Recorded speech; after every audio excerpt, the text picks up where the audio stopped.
kalau ada orang mengatakan bahwasanya belum ada digital di Medan, artinya dia sendiri pun tidak kenal dengan kota Medan itu sendiri. Itu dia tidak kenal dengan kota Medan, sehingga mengarang-arang gitu.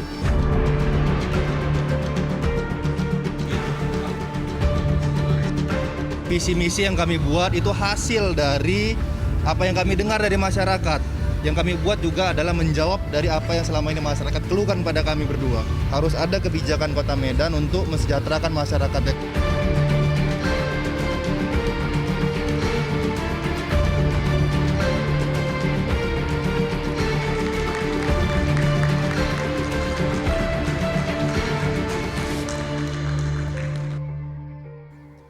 Genderang persaingan Pilkada Medan kian terasa, mulai dari para politisi senior yang turun gunung ikut kampanye hingga tudingan kecurangan yang melibatkan aparat keamanan untuk mendukung salah satu paslon. Pilkada Medan yang diikuti oleh mantu Jokowi memang menjadi sorotan, bahkan disebut-sebut sebagai pilkada rasa pilpres, terlebih karena juga ada kuatnya rivalitas Demokrat dan PD Perjuangan di sana yang tergambar di Pilkada Medan. Bagaimana sebetulnya siasat politik memenangkan hati warga Medan? Benarkah ada kecurangan yang melibatkan aparat keamanan? Kita akan coba bahas dinamika politik di Kota Medan jelang pilkada serentak yang menuai sorotan yang begitu besar secara nasional. Saya akan sapa terlebih dahulu 3 narasumber yang bergabung semua dari luar studio. Ada Bang Jansen Sitindaun, Wasekjen Partai Demokrat. Bang Jansen, selamat malam Bang, kabar baik? Kabar baik, Reinhardt. Horas. Horas Bang Jansen. Dan ada Bang Sukur Nababan, Ketua DPP PD Perjuangan. Bang Sukur, apa kabar? Baik, selamat malam, Reinhardt. Oke. Selamat malam, Adinda. Oke. Ada sapaan Horas juga untuk Bang Jansen, Bang Sukur? Iya, Horas Jansen. Orang lah. Makanya dia lihat tuh, latar belakangnya Danau Toba, Jansen langsung senang. Oke. Kampung dia. Iya. Saya akan juga sama Pak Warjio, analis politik dari Universitas Sumatera Utara. Pak Warjio, selamat malam Pak, apa kabar? Selamat malam Pak Reinhardt. Ya, Assalamualaikum warahmatullahi wabarakatuh. Waalaikumsalam. Horas. Medan dan seluruh Indonesia. Baik, Bapak-Bapak sekalian, kita langsung membahas fokus di Kota Medan. Saya akan ke Bang Sukur dulu. Bang Sukur, ini ada politisi senior yang turun gunung ke Kota Medan. Ada Sandiaga Uno, ada Fadly Zon, ada Pak Ganjar Pranowo di sana. Ada apa ini Bang Sukur sampai kemudian melibatkan semua politisi secara nasional turun gunung untuk mengkampanyekan Bobi Nasution? Ya sebenarnya bukan turun gunung ya. Jadi namanya apa Bang? Sebagai petugas partai, kita bertanggung jawab untuk membantu pilkada di seluruh Indonesia. Ya. Ganjar Pranowo adalah kader PDI Perjuangan. Nah tentu saja sebagai kader PDI Perjuangan harus bertanggung jawab untuk membantu pilkada-pilkada yang ada di 270 wilayah Indonesia. Ya salah satunya Kota Medan. Jadi tidak khusus Pak Ganjar itu hanya di Kota Medan. Jadi ya saya juga nanti akan ke Kota Medan. Tanggung jawab saya sebagai kader PDI Perjuangan atau kader dari Dewan Pimpinan Pusat. Di mana seperti kita ketahui Bobi Nasution dan pasangannya diusung oleh PDI Perjuangan, Gerindra dan teman-teman yang lain. Oke, tapi rasa-rasanya di tempat yang lain tidak sampai seramai di Kota Medan ini Bang Sukur? Ya persoalannya kan Kota Medan ini jadi seksi karena ada Bobi di sana, jadi sorotan. Jadi waktu Pak Ganjar di wilayah Jawa Tengah atau di wilayah lain karena tidak terlalu seksi ya tidak jadi sorotan di media. Oke, jadi bukan semata-mata ini untuk menyokong mantu Pak Jokowi, sehingga semuanya harus turun ke Kota Medan? Jadi intinya seperti yang saya katakan, Bobi Nasution inilah kader PDI Perjuangan. Baik. Nah tentu pasangannya juga kader Gerindra. Nah tugas daripada petugas-petugas partai dimanapun mereka ditugaskan oleh partai untuk membantu pilkada, termasuk Jansen ini juga pasti akan ditugaskan juga di Kota Medan. Oke, jadi ini adalah sebetulnya bagian dari strategi saja ya Bang Sukur ya? Bahagian daripada tugas sebagai petugas partai untuk membantu pilkada. Oke, baik. Saya ke Bang Jansen Sitindaun. Bang Jansen, melihat kubu lawan menurunkan banyak sekali politisi nasional, senior-senior semua turun untuk membantu Bobi Nasution di kampanye. Apa respon dari Anda sebagai lawan di Pilkada Kota Medan? Apakah juga akan menggunakan strategi yang sama, Bang Jansen? Oh ya, biasa aja. Jadi pilkada ini kan riang gembira begitu ya. Jangan-jangan memang politisi-politisi senior dari pendukung Bobi itu riang dan sangat gembira dia datang ke Kota Medan sambil makan durian ucok kan begitu dia. Jadi bagus juga itu untuk Kota Medan begitu. Yang kedua saya pun tidak tahu apa ketakutan tim Bobi di sana begitu. Secara partai mereka didukung 8 partai. Kita kan cuma 2 partai. Jadi ini sebenarnya Daud lawan Goliat ini. Tapi syukurlah dalam sejarah itu yang menang itu Daud begitu, bukan yang besar itu. Oke, jadi Anda melihat ini adalah bentuk ketakutan dari kubu Bobi Nasution sehingga perlu turun para politisi senior, Bang Jansen? Bisa juga itu ya. Bisa juga soal dalam tanda kutip itu cari muka begitu.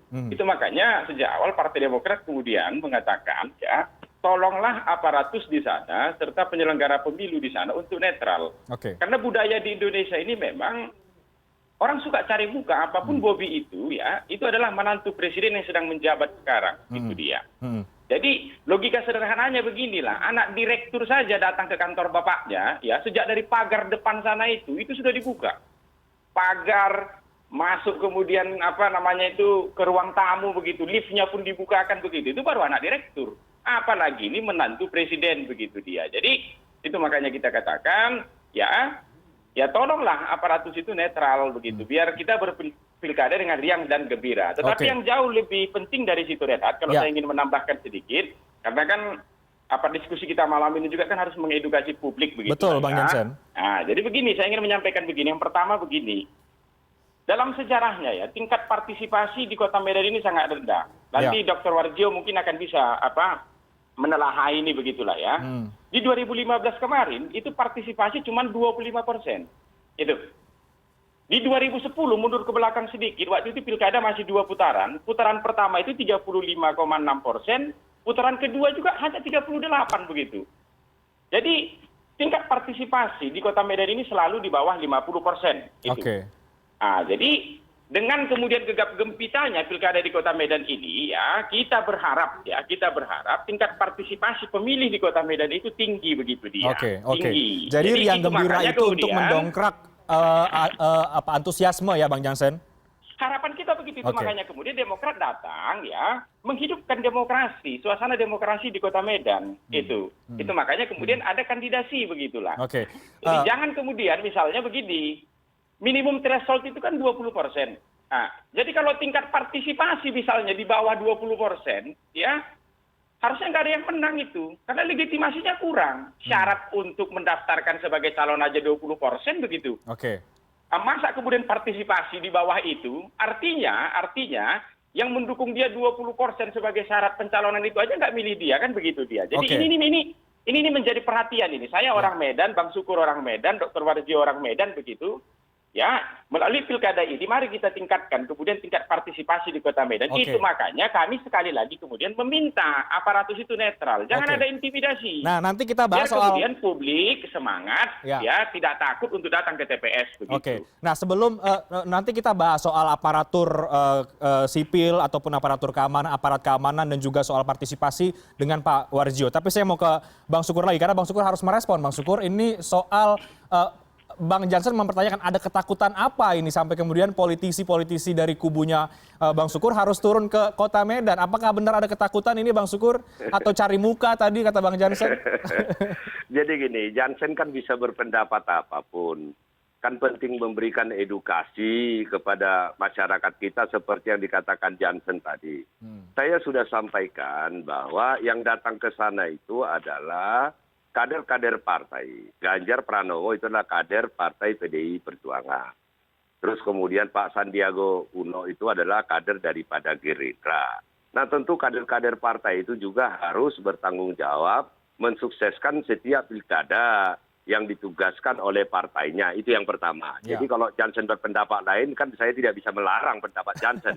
Nah, makanya saya katakan juga bisa saja nanti Jansen ikut di Pilkada Medan atau siapa saja yang datang, bahkan Pak Ketua Umum Demokrat juga bisa datang, Pak AHY, kan itu nggak ada masalah. Itu bukan masalah cari muka atau macam-macam. Jadi kita itu harus positif berpikir. Nah, kemudian yang kedua, tentang keterlibatan aparat, saya mau menyampaikan begini, kita ini jangan selalu membuat dugaan-dugaan, tuduhan-tuduhan. Nah tentu kan ini ada hukum.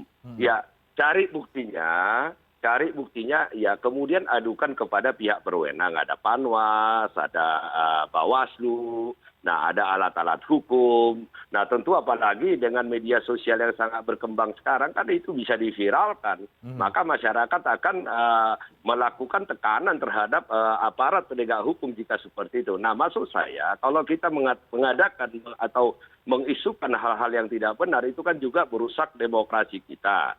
Nah saya sepakat seperti yang dikatakan tadi, itu yang selalu dulu kita diskusi tentang Bobi Nasution. Jangan karena misalnya menantu presiden, anak pejabat tidak boleh berpolitik. Setiap warga negara berhak dipilih dan memilih.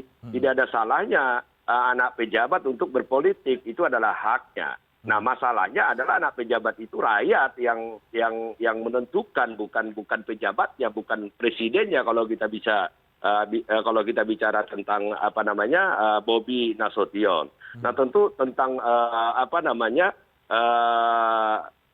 keterlibatan pemilih atau tingkat partisipasi pemilih, saya sepakat terutama di kota-kota besar memang tingkat partisipasi itu sangat rendah sekali. Nah mudah-mudahan melalui media-media seperti ini ya, di media elektronik atau media-media sosial masyarakat, itu setiap warga negara harus mempergunakan hak pilihnya karena itu dijamin oleh undang-undang. Nah seperti yang dikatakan misalnya Jansen tadi, ya ini harusnya tidak terlegitimasi. Nah untung Jansen ini nanti mudah-mudahan 2024 terpilih jadi DPR karena itu undang-undang, jadi tidak bisa kita pakai opini. Ya kalau enggak ya kita rubah nanti undang-undangnya kalau kita sepakat, artinya ya berapa parliament threshold, kalau misalnya ada pilkada, berapa tingkat partisipasi biar diakui. Jadi tidak bisa by isu, kita berbasis aturan dan perundang-undangan, begitu. Oke, kita break dulu ya. Usai jeda saya akan ke Pak Warjo. Saya akan tanya bagaimana Anda melihat fenomena turunnya sejumlah politikus nasional, baik di kubunya Bobi atau di kubunya Pak Ahyar Nasution untuk pilkada di Kota Medan. Dan sejauh mana ini bisa berpengaruh tadi untuk bisa membangkitkan gairah di Kota Medan yang tadi sudah kita bahas dari tahun ke tahun tingkat partisipasinya rendah. Dan apakah ini mereka bisa untuk menjadi pendulang suara sebetulnya Pak Warjo. Tapi kita bahas usai jeda berikut ini, kami akan segera kembali sesaat lagi. Kita masih membahas pilkada di Kota Medan. Saya akan ke Pak Warjo. Pak Warjo, jadi Anda melihat seperti apa Pak? Ini soal turunnya sejumlah politisi senior ke Kota Medan. Fenomena ini Anda memotretnya bagaimana? Dan ini apakah berpengaruh untuk sebagai pendulang suara? Ya, yang pertama tentu kalau kita lihat fenomena seperti itu biasa saja ya. Jadi partai-partai politik ataupun gabungan partai politik yang mengusung calon, terutama di Medan untuk memenangkan calonnya, terutama berbasis tentu saja berdasarkan undang-undang yang diperbolehkan sah-sah saja. Tetapi harus diingat bahwa ada persoalan penting yang harus kita jelaskan ke publik terkait dengan Pilkada Kota Medan. Ya. Betul, tadi Bang Syukur tadi sampaikan, Bang Jansen sampaikan, Medan ini merupakan salah satu barometer yang tingkat partisipasi politiknya itu di Pilkada itu rendah. Maka kemudian partai-partai politik berusaha untuk kemudian menaikkan ini. Saya kira itu satu sudut positif juga begitu. Oke. Yang kedua, saya kira ini juga terutama calon yang diajukan oleh PDIP ini kan membawa simbolisasi kekuasaan. Pak Jokowi sebagai presiden, di mana menantunya ikut serta di dalamnya, tentu dari sisi katakanlah kewibawaan, ini juga akan mendorong harus katakanlah harus mendapat dukungan masyarakat begitu. Dan saya kira PDIP juga memahami itu. Oleh karena itu, saya kira ketika tokoh-tokoh nasional itu datang, itu merupakan sesuatu yang lumrah. Sehingga kemudian itu akan mendongkrak begitu. Nah kalau bahasa Medan itu tepatnya itu adu bala ya. Adu bala bagaimana kemudian bisa memenangkan itu sah-sah saja. Dan Demokrat saya kira juga menyadari itu. Karena bagaimanapun petahana yang didukungnya, ya demikian juga dengan Ustadz Salman, saya kira itu bukan lawan yang mudah bagi Bobi untuk dikalahkan begitu. Sebab mereka punya satu daya dorong, daya dukungan di akar rumput yang demikian kuat. Dan oleh karena itu saya kira menjadi sebuah keharusan bagi PDIP terutama dan Gerindra untuk bisa memberikan dukungan kuat. Karena harus diingat PKS sebagai salah satu partai yang mendukung Ahyar dan Ustadz Salman, ya ini bukan partai yang biasa. Mereka beberapa kali menjadi suara mayoritas di Medan, dan itu menjadi catatan saya kira. Sebab dukungan di akar rumput mereka itu sangat kuat sekali. Jadi Pilkada Medan pertama harus dilihat sebagai sebuah ya strategi politik dari masing-masing partai, tetapi juga ini simbolisasi kekuasaan. Sama juga saya kira seperti di Solo, Medan juga menjadi bagian daripada itu. Jadi ini satu kekuatan yang terutama bagaimana simbolisasi kekuasaan itu bisa memenangkannya di Medan begitu. Dan apakah kemudian ini berpengaruh? Ya dari beberapa riset yang kita lakukan, ini ada pengaruhnya. Oke. Dan perlu dicatat, itu bukan hanya katakanlah tokoh-tokoh partai, Pak Jokowi yang datang beberapa waktu yang lalu sebenarnya juga itu kan sinyal juga itu, ya bahwa bagian daripada perhatian terhadap rakyat di Sumatera Utara terutama ketika datang waktu itu gitu. Jadi ini bagian daripada strategi juga ya untuk kemudian mengumpulkan dukungan daripada masyarakat Medan terutama. Oke, nah bicara soal dukungan, tadi sudah disinggung beberapa kali oleh Bang Sukur dan juga Bang Jansen. Saya akan konfirmasi lagi, kita akan tampilkan apa isi cuitan dari kader Partai Demokrat, ada Bang Andi Arief yang juga diamini oleh Bang Benny Kaharman. Kita tampilkan apa kemudian isi cuitan tersebut, ini berkaitan dengan dukungan Pak Kapolri. Saya mendapat kabar bahwa aparat tidak netral di Pilkada Kota Medan, mereka mendukung menantu Pak Jokowi, yakni adalah Bobi Nasution. Mohon menjadi perhatiannya, kabarnya aparat dan birokrasi sudah tidak malu-malu lagi dengan menjadi bagian tim sukses. Kemudian disambar juga oleh Bang Benny Kaharman. Pak Kapolri, dengarkanlah rakyat yang lagi resah, perlu juga dijaga netralitas seturut perintah hukum dan lain sebagainya, bisa Anda baca di layar kaca. Saya konfirmasi ke Bang Jansen Sitindaun. Apakah ini ada temuan, ada bukti Bang Jansen soal keterlibatan aparat keamanan di dalam Pilkada Medan, Bang? Begini, pertama ya, Bang Andi Arief itu ya adalah ketua Bapilu Partai Demokrat. Itu. Jadi semua kandidat yang kemudian mendapatkan Form B1 KWK yang ditandatangani oleh Ketua Umum dan Sekjen, termasuk kandidat-kandidat ya, ada 30-an lebih itu calon kepala daerah yang didukung oleh teman-teman PDIP dan kader-kader PDIP, itu melalui Andi Arief begitulah. Jadi Andi Arief ini adalah orang yang terkoneksi ya ke ratusan kepala daerah termasuk Medan yang direkomendasikan oleh Partai Demokrat untuk maju pilkada. Oke. Jadi namanya terkoneksi maka dia mendapat laporan kan begitu. Nah, jadi laporan itulah yang kemudian beliau teruskan ke Kapolri. Karena sejatinya memang ya aparatur termasuk juga penyelenggara dan birokrasi itu tidak boleh ikut kompetisi kan begitu. Dia harus netral begitu dia. Jadi ini sebenarnya bukan soal yang permintaan yang berlebihan, tidak. Kita semua ini kan pemain bolanya, pemain bola politiknya begitu. Jadi wasit itu ya harus netral begitu dia. Jadi termasuk aparatur pertandingan ya harus netral begitu. Bahkan penonton saja sebelum disuruh masuk ke lapangan itu harus netral dulu di luar. Itu baru nanti tanggal 9 mereka menyalurkan hak pilihnya kan begitu. Jadi di situ dia. Jadi itu bukan itu hanya sekedar mengingatkan begitu, mengingatkan ulang, mendebalkan ulang ya, bukan hanya di Medan, tetapi di seluruh pilkada di Indonesia ya aparatus dan penyelenggara itu harus netral. Oke. Tapi tadi Bang Jansen menekankan berkali-kali karena kita sedang bicara konteksnya Medan, artinya kan Bang Jansen dan mungkin teman-teman Partai Demokrat ada menciumkah bahwa ada aroma dukungan dari aparatur terhadap paslon Bobi Nasution di Kota Medan? Saya tadi malam dan tadi siang begitu membaca berita begitu ya. Kabid Humas Polda Sumatera Utara itu sudah menyampaikan ke publik kalau kita akan melakukan penyelidikan begitulah terhadap informasi ini begitu. Jadi kita tunggu saja. Jadi kita tidak perlu kemudian mendahului apa yang sudah dilakukan oleh internal teman-teman kepolisian ya, karena itu kan diarahkan langsung ke Pak Kapolri ya. Dan saya juga membaca dan teman-teman juga membaca, Renhat juga boleh cari itu di Google begitu. Kalau Pak Kapolri juga melalui Kadif Humas kalau tidak salah itu ya sudah menyampaikan kalau polisi akan netral begitu di pilkada ini, termasuk di Medan begitu. Karena kita memang melihat arah-arah ke sana, misalnya soal kertas suara yang dicetak lebih gelap begitu. Ini kan sejak kemarin kan ini juga ramai nih menjadi berita nasional ini. Jadi persoalan wajah Akyar dan Pak Salman itu yang kemudian lebih hitam begitu dia. Padahal kan mereka dua ini pemimpin dan ustadz begitu. Wajahnya harusnya bercahaya itu. Masa jadi wajahnya hitam begitu dia? Jadi itu makanya kemudian tim kita di Medan juga sudah meminta kepada KPU begitu tolong kemudian kertas-kertas suara yang tidak sesuai dengan spesimen yang kita berikan itu, karena kita memberikan spesimen wajahnya Pak Akhir dan Salman itu nggak ada lah hitam begitu dia, itu dia. Jadi tolong itu disortir begitu, ya kemudian dicetak ulang. Jangan kemudian ada alasan waktu sudah mepet begitu, waktu untuk mencetak tidak ada lagi, jadi inilah yang kita pakai. Nggak boleh dong begitu, tidak boleh dong begitu. Itu Oke. tampilkanlah apa adanya, sebagaimana kesepakatan waktu spesimen itu diberikan oleh tim sukses kepada KPU. Begitu Oke. dia. Saya ke Bang Sukur Nababan. Bang Sukur, apa tanggapan Anda, Bang? Ini aparat tidak netral. Ada pernyataan dari teman-teman Partai Demokrat di Kota Medan mendukung menantu Pak Jokowi, Bobi Nasution.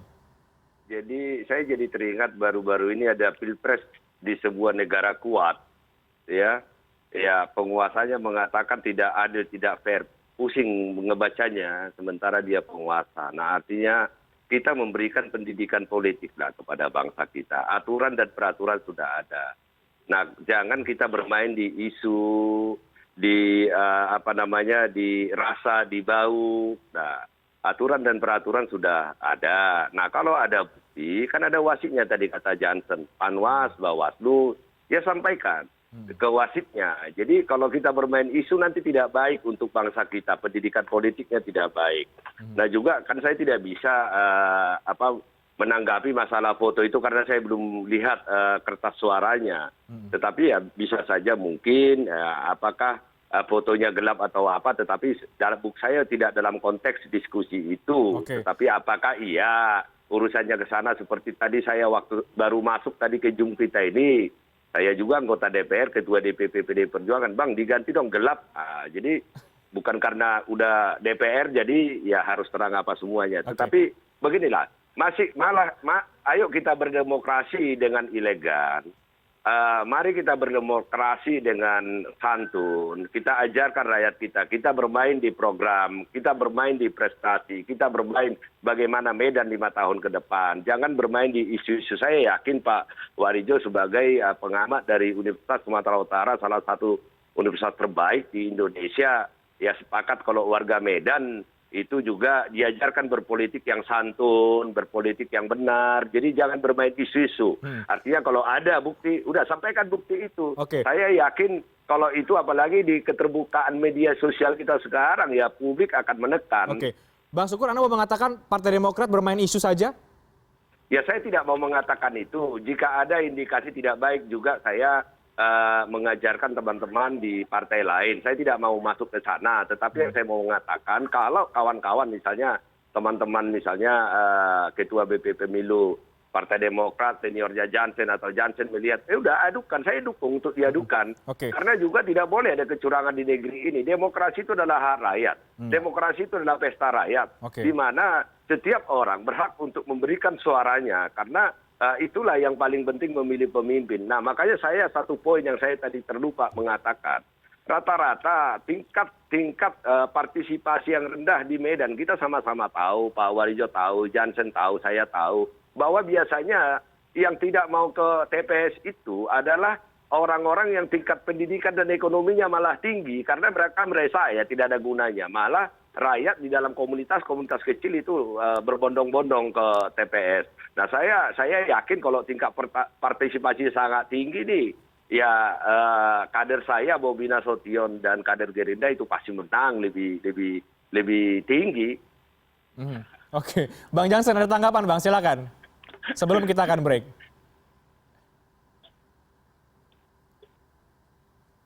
Halo Bang Jansen, silakan. Halo. Ya, silakan Bang, ada tanggapan? Oh iya, sepakat. Jadi itu makanya saya katakan politik ini kan politik Demokrat ini politik riang gembira, kening tidak berkerut begitulah. Dan kita juga pernah kok 10 tahun memimpin bangsa ini begitu.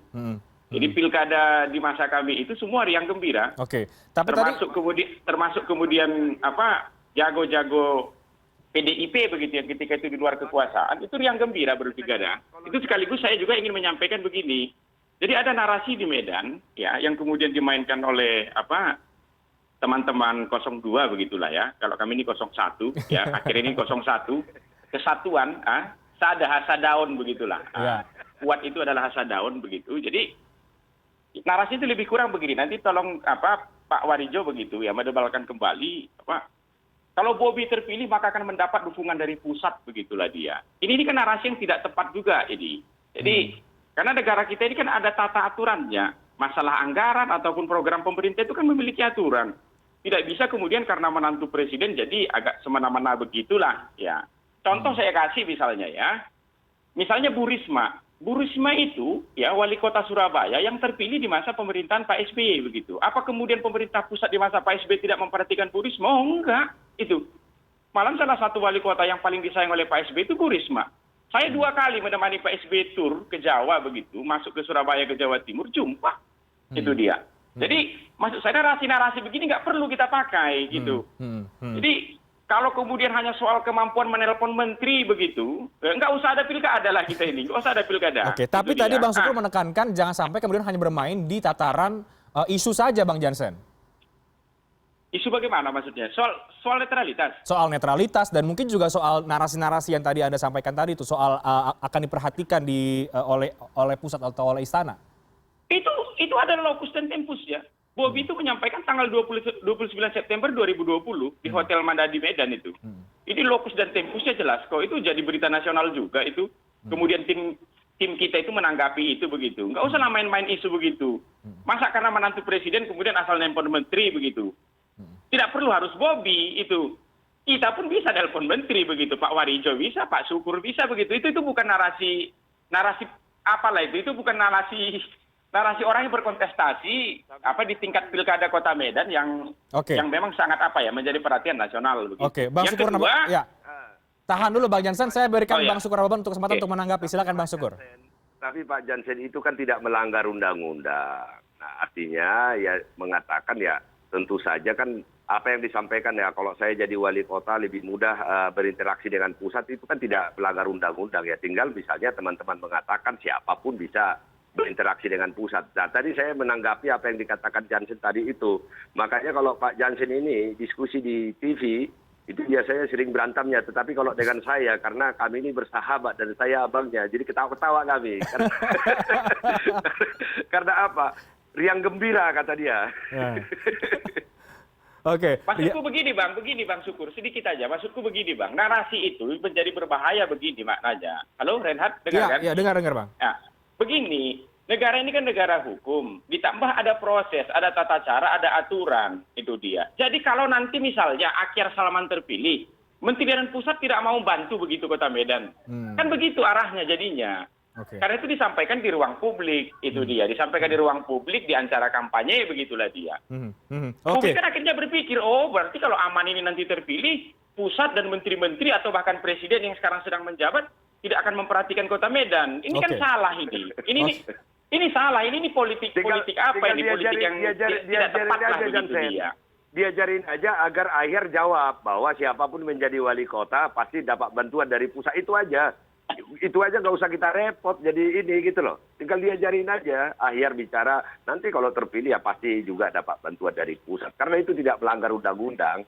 Kalau kita sih memahami karena memang kandidat abang itu ya politisi pendatang baru begitu. Jadi ya kita biasa aja akhirnya menanggapi itu. Oke, baik.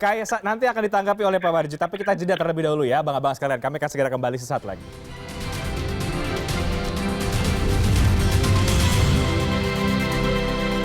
Baik, saya langsung ke Pak Warjo. Pak, tadi sudah menyimak kita bersama ya, seperti apa tanggapan dari masing-masing Bang Jansen dan juga Bang Syukur Nababan berkaitan dengan berbagai banyak isu soal dugaan keterlibatan aparat, kemudian restu istana dalam tanda kutip, narasi-narasi yang disampaikan oleh masing-masing kandidat. Apa tanggapan Anda, Pak Warjo, terkait dengan masing-masing tadi? Oke, yang pertama tentu CNN ketika membuat temanya ini siasat politik, saya kira tepat ya. Pak, memang masing-masing calon itu akan mempergunakan siasat politiknya untuk mempengaruhi bukan saja calon, tetapi juga calon pemilih. Nah, perlu dicatat bahwa di dalam kontestasi pemilu ataupun pilkada, tidak hanya kita berbasis hukum atau peraturan perundang-undangan, tetapi yang perlu digarisbawahi juga adalah ini saatnya untuk memberikan kita etika politik kepada masyarakat. Artinya hal-hal yang tidak sesuai dengan niat-niatan yang buruk, saya kira itu sudah mulai ditinggalkan. Kemudian yang kedua juga ini terkait dengan pendidikan politik. saatnya sekarang ini para tim kampanye calon juga harus memberikan pendidikan politik yang baik. Nah sekarang tadi muncul wacana atau katakanlah narasi-narasi yang terkait, wah ini kalau misalnya Bobi terpilih maka dia akan mudah ya karena mertuanya itu presiden. Saya kira kalau narasi itu terus dikembangkan, ini bukan bagian daripada pendidikan politik yang baik. Karena bagaimanapun ini juga akan memberikan respektivitas yang negatif begitu kan kepada calon di luar Bobi misalnya. Pendidikan politik ini harus terus kita dorong kepada masyarakat ya oleh calon-calon itu gitu. Jadi kalau narasi-narasi ini seperti ini terus dilakukan, saya kira juga ini tidak bagus bagi demokrasi kita ke depan gitu. Nah tentu pertanyaan kita, apakah itu bertentangan dengan hukum? Tentu tidak, karena tidak ada larangan untuk itu.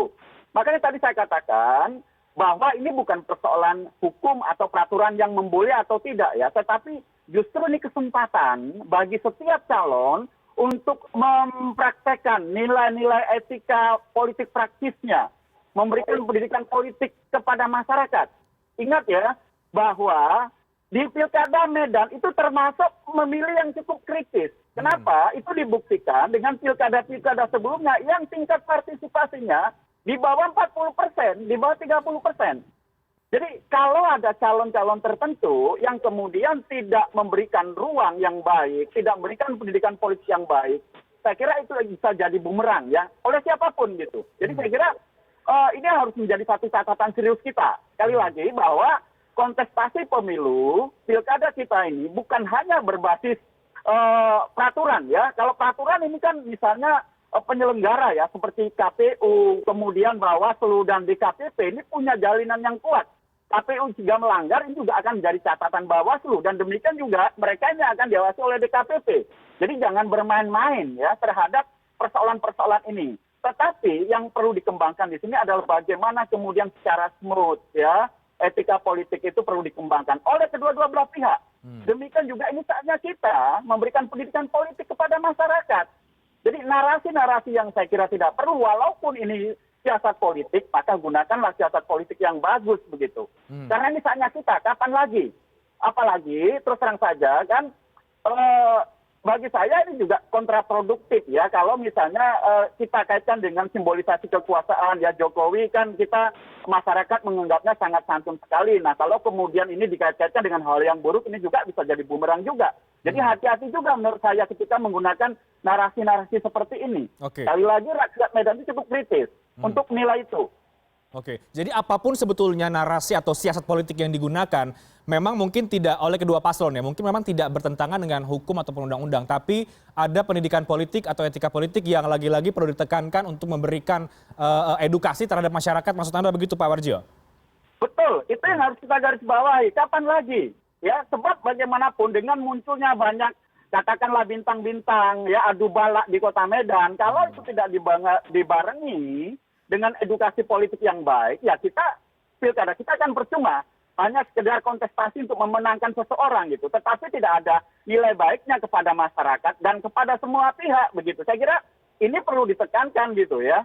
Menarik tadi perbincangan ya antara katakanlah representasi PDIP, demikian juga Demokrat, tetapi garis tengahnya juga harus memberikan pendidikan politik.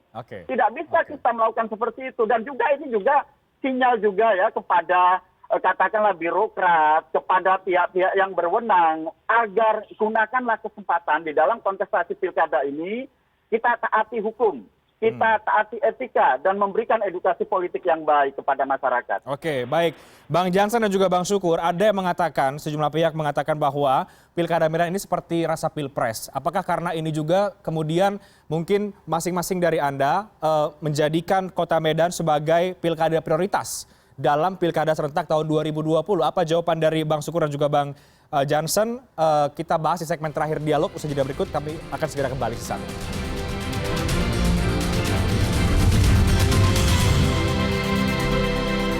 Ya, diskusi yang sangat menarik bersama dengan Bang Jansen, Bang Syukur dan juga Pak Warjio. Jadi ada perdebatan, tapi juga ada riang gembira yang mewarnai diskusi kita pada malam hari ini. Saya ke Bang Jansen lagi. Terakhir Bang Jansen, Pilkada Medan disebut-sebut seperti rasa pilpres. Apakah itu juga menjadi alasan kenapa kemudian Demokrat menjadikan Kota Medan sebagai super prioritas kalau katanya Jansen Sitindaun? Oh ya, bukan hanya Partai Demokrat, kan sudah tersaji juga di ruang publik kita begitu, ya. Partai-partai pendukungnya Bobi dengan Aulia juga kan full tim itu turun ke sana, itu dia. Jadi ya Medan memang harus kita jadikan prioritas, karena dari 270 pilkada kali ini memang ya kalau Solo itu kan tidak terlalu menarik, walaupun ada juga wajah kekuasaan di situ karena lawannya kan tidak terlalu berimbang begitulah. Tapi kalau Medan ini sampai per saat ini kita belum tahu siapa pemenangnya. Bahkan survei terbaru yang keluar tadi sebelum acara ini dari RTK itu mengatakan Aman menang di posisi 53,1% begitu dia. Jadi mungkin dengan keluarnya survei yang baru ini, jangan-jangan besok lebih ramai lagi nih. Mungkin Pak Prabowo akan ke sana, Ibu Mega akan ke sana begitulah. Kan begitu dia. Jadi itu yang pertama. Yang kedua begini Reinhard, karena ini juga untuk mengedukasi publik begitu ya. Pilkada kita ini di tengah COVID. Jadi ibu saya, mama saya itu tinggal di Medan, di Johor begitu. Jadi ini untuk seluruh saudara-saudara tuh Hamuna sudah Kadongan, Nadong di Kota Medan. Nah, jadi pilkada ini di tengah COVID. Itu makanya Demokrat kemudian datang dengan narasi sebagaimana amanat Ketua Umum kami Mas AHY, ya tagline pilkada Demokrat di 2020 ini adalah menang dan selamat. Jadi tidak ada guna kita menang kalau kemudian tidak selamat begitu. Sebaliknya, ya karena mau cari selamat akhirnya di rumah saja kandidat kita jadi kalah begitu. Dan ini bukan hanya berlaku untuk kandidat saja menang dan selamat ini. Jadi berlaku juga untuk para pemilih begitu dia, tim sukses di bawah. Karena ini cuma permainan 3 bulan aja ini. Di atas tanggal 9 besok itu udah rangkulan lagi sebagai saudara, sebagai teman begitu. Itu yang dengan kedua. Bang Sukur ya, Pak? Ya, Bang Sukur. Nah, itu yang kedua. Yang ketiga, ya, karena ini closing statement begitu.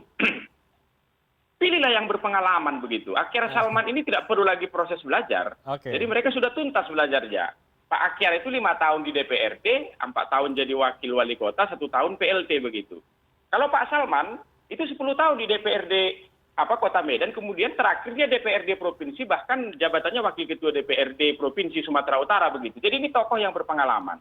Sekaligus kemudian saya ingin menyampaikan, karena ini soal siasat memenangkan pilkada ya, dan menurut saya siasat dari lawan kami ini tidak terlalu pas begitu. Jadi ada narasi di Kota Medan itu yang kemudian dikembangkan ya. Pemko Medan ini berpuluh-puluh tahun terakhir ini telah gagal. Mulai dari jalan lobang, birokrasi, korupsi dan lain-lain. Dan semua itu ya, kesalahan ini tadi itu dibebankan kepada Akyar. Jadi tolonglah, mari kita fair.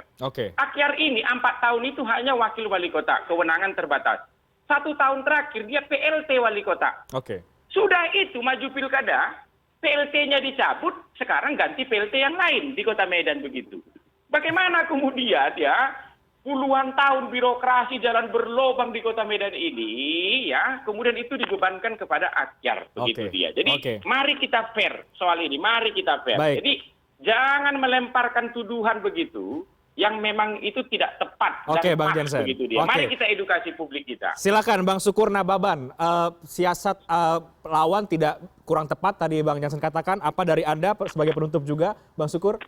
Iya, saya ingin menjawab pertanyaan awal tadi. Apakah Medan ini skala prioritas? Bagi kami, Medan ini sama seperti pilkada-pilkada yang di 270 di Indonesia. Contohnya misalnya saya ditugaskan oleh DPP partai untuk in charge total di Jawa Barat ada 8 pilkada. Nah juga diminta untuk membantu Medan, tetapi belum ada waktu untuk bisa turun ke Medan. Bukan hanya di Medan, ada 23 kalau saya tidak lupa ingat. Ya di kampung halaman saya juga ada, di kampung halamannya Jansen juga ada. Nah, cuman kalau di beberapa daerah saya dengan Jansen ini bareng-bareng juga. Nah, tetapi di Medan berbeda. Ya. Nah, yang saya mau sampaikan, tentu kan Jansen bisa berpendapat tentang Ahyar. Cuman saya mau menyampaikan, tentu tidak elok kalau di publik terbuka seperti ini saya menyampaikan tentang orang per orang. Tetapi perlu saya tekankan, Ahyar itu saya tahu benar. Sebelum menjadi apa-apa saya tahu benar. Karena dia adalah kader saya. Jadi saya tahu benar dia siapa. Saya tahu benar karakternya. Saya tahu benar apa yang bisa dia kerjakan. Nah, itu menjadi satu clue. Tetapi tidak elok kalau saya ucapkan di ruang publik seperti itu. Tidak bagus kita sebagai orang Timur. Nah, tentu saya selalu mengatakan ya pengalaman itu tidak ada. Selalu ada first time. Tapi belum tentu yang berpengalaman yang memberikan yang lebih baik. Nah tentu harus ada darah-darah baru sehingga inovasi, inovatif itu bisa berkembang. Apalagi saat ini kaum milenial itu semakin banyak di bangsa kita ini. Menurut saya sudah saatnya kita memberikan kesempatan kepada kaum milenial untuk terlibat di pemerintahan, memberikan ruang-ruang publik. Jangan karena, itu yang selalu saya sampaikan, jangan karena ada hubungan kekuasaan, kita punishment. Kita lihat apa programnya, apa yang akan dilakukan. Saya ngelihat bagaimana Bobi dan pasangannya itu ingin membangun Medan menjadi kota yang modern, terbuka ruang-ruang publik, terbuka ruang kreativitas bagi anak muda. Yang saya minta, saya sepakat dengan Jansen, pergunakanlah hak pilih dengan benar dan harus dilaksanakan karena itu adalah hak lahir sama seperti beribadah. Yang ingin terakhir saya adalah saya mau sampaikan kepada masyarakat Kota Medan karena saya dulu. Halo Bang Syukur. Oke, terputus, mohon maaf. Jadi saya ke Pak Warjo terakhir, Pak, singkat apa harapan Anda Pak di Pilkada Medan? Singkat saja. Yang pertama tentu saja penyelenggara ya itu KPU, Bawaslu dan kemudian DKPP harus menjalankan tugasnya dengan sebaik-baiknya karena bagaimanapun fair and play itu harus ditegakkan di dalam pilkada itu. Sebab terus terang saja tadi saya sampaikan ini kan juga menyangkut simbolisasi kekuasaan Jakarta di Kota Medan yang melibatkan ada hubungan presiden dengan menantunya gitu ya, ini sangat rentan sekali. Yang kedua saya kira juga ini harus dipastikan diberikan kepercayaan kepada masyarakat bahwa pilkada ini adalah memberikan keselamatan bagi masyarakat. Jangan-jangan pula nanti mereka khawatir juga untuk keluar misalnya memberikan suara yang itu rentan sekali juga nanti digunakan terhadap money politik juga gitu. Baik, Pak Warjo. Sekali lagi penyelenggara itu harus dilaksanakan dengan sebaik-baiknya. Oke, baik. Sudah tersambung dengan Bang Syukur lagi? Masih bisa? Bang Syukur silakan tadi terakhir singkat saja untuk warga Medan tadi bagaimana? Ya, saya ini orang Medan, kampung saya di Medan. Kita pergunakan hak pilih kita dengan benar ya. Memilih pemimpin itu adalah bahagian daripada amanah. Pilihlah pemimpin yang terbaik. Saya ingin Bang Syukur dan juga Bang Jansen meskipun memang saling bersahabat, abang adik begitu mungkin saling menyapa lagi menutup diskusi kita malam hari ini, Bang Jansen. Orang Jansen. aku apalah 10 detik lah. Apa singkat saja, Bang? Singkat, Bang. Ya. Tuhamuna sudah kadongan adong di Medan. Unang lupa tanggal sia Desember pilih tamu nomor sada. Sada, hasada persatuan. Itu solusi satu Kota Medan. Tenang mahamu, tambah maju do Medan. Horas, terima kasih banyak Bang Jansen Sitindaun, Bang Syukur Ramadan. Horas, terima kasih. Pak Warjo, terima kasih banyak sudah bergabung bersama dengan kami pada malam hari ini. Kami jeda dan kami akan segera kembali sesaat lagi tetap bersama kami di CNN Indonesia Election.